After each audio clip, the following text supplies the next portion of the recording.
Well, hi, friends. It's Mindy Odlin, and it is What If Wednesday. So I am coming to you live inside of our community group, and I am here every Wednesday at 12 o'clock Eastern Time. It's fabulous to connect with you. So thanks for joining.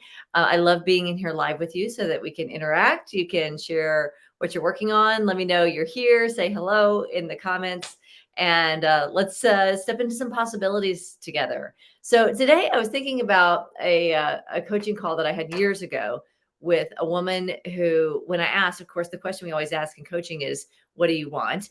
And she answered with what she didn't want. What she didn't want was she was tired of cleaning her house. And maybe you can relate. So she started with the don't want, which is fine, which works because it gives us some clarity and a place to begin. So she said, I don't want to clean my house. So we started what if upping. So if you're new to our community, what if upping is the tool that we use. It's using those two little words, what if, in a way that steps into possibility. So it's sort of mapping out the steps from where you are to where you want to be and doing it one possibility at a time. So the idea is we just lay out all these possibilities and then you use your wisdom to navigate through those possibilities to get to where you want to go. So in this instance, the woman is like, okay, I don't want to clean my house. So we start what if upping. Well, what if you just let your house be messy? What if that's just okay that it's not perfect?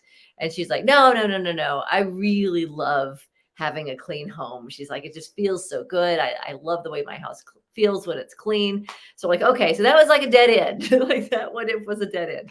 So then we kind of went to, well, what if you hire someone to clean your house? What if you, even if it's just once a month or every couple of weeks, what if you bring somebody in and they do, the tough stuff. They do the stuff that you really don't want to do.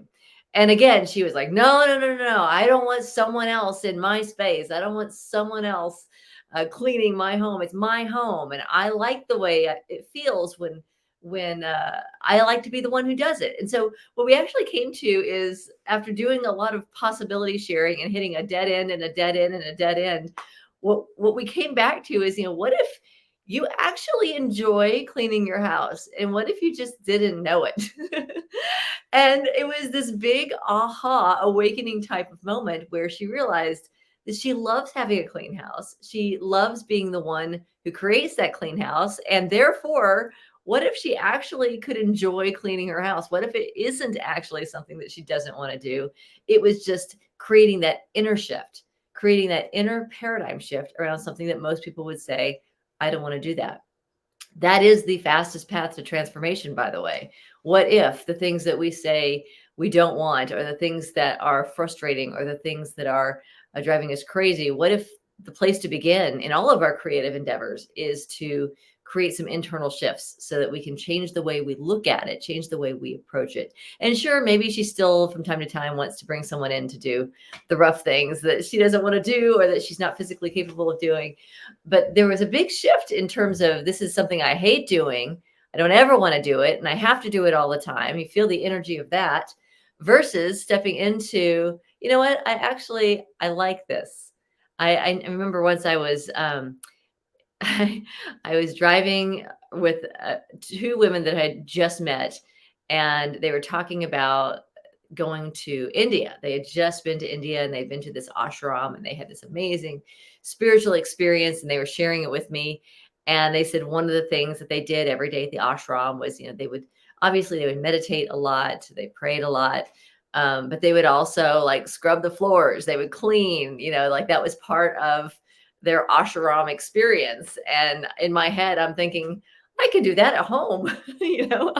I can meditate, I can pray, and I can certainly scrub the floors, and I can do that without even leaving my home. Like, wow, what if I were to take on all those things that I resist, or the things that I think, wow, if I was really, wouldn't I love to be in an ashram? Well, what would I be doing there? I'd be doing probably the same things that I'm doing here. So what if we could embrace where we are, especially if you feel like you're hitting a dead end? What if, when you're what if upping and every idea you come up with feels like, nope, that's not it, that's not it, that's not it? What if the place to begin is within? And what if by creating that inner paradigm shift, we actually open ourselves up to a greater flow? What if by finding peace with what is, what if by finding ways to love what we already do, we are actually creating an expansive energy around us that is opening doors and creating new pathways to more experiences and the things that we truly want. So, what if that change begins within? What if the things that you don't want, we really question and find ways to appreciate and to love the things that are in our lives that are ours to do? And what if we embrace them and do them with pride and do them skillfully? And what if we do them intentionally? So, those are some possibilities for this week. It is What If Wednesday. I love to lay down a challenge for you. So, the challenge for this week is to complete this sentence. Are you ready? Here's the game. And this is all about paradigm shifts. So, the sentence is this: I used to think blank, but now I know blank, right? I used to think blank, but now I know what? I used to think that I didn't like to clean my house, but now I know that I actually enjoy putting my energy into the space that I live and work in. I used to think that if I just puffed and groaned enough, that people would see that I needed help and they would come help me. But now I know that when I need help, I need to speak up. Now I know that people can't read my mind. Now I know that all I need to do is ask and people will show up. So, what is it for you? I used to think I used to think I was all alone trying to create this thing by myself, but now I know that there are lots of other people that are working with me, that there are lots of people that I can align with and collaborate with. What is it for you? What did you used to think, but now you know different? So that's the challenge for the week, is to think about it. Notice as you go through the week where you have old patterns of thought or where a new pattern of thought might actually serve you, and share it in our community. That's the challenge. Game on. Are you ready? Well, I can't wait to hear what you come up with. Looking forward to being inspired by your paradigm shifts and stepping into new possibilities for living life joyfully, happily, sustainably, and in a way that creates positive change, positive impact for the people we care about the most. That's you. Thanks for being part of this community. Thanks for joining me for What If Wednesday. I'll see you next week, friends. Bye bye.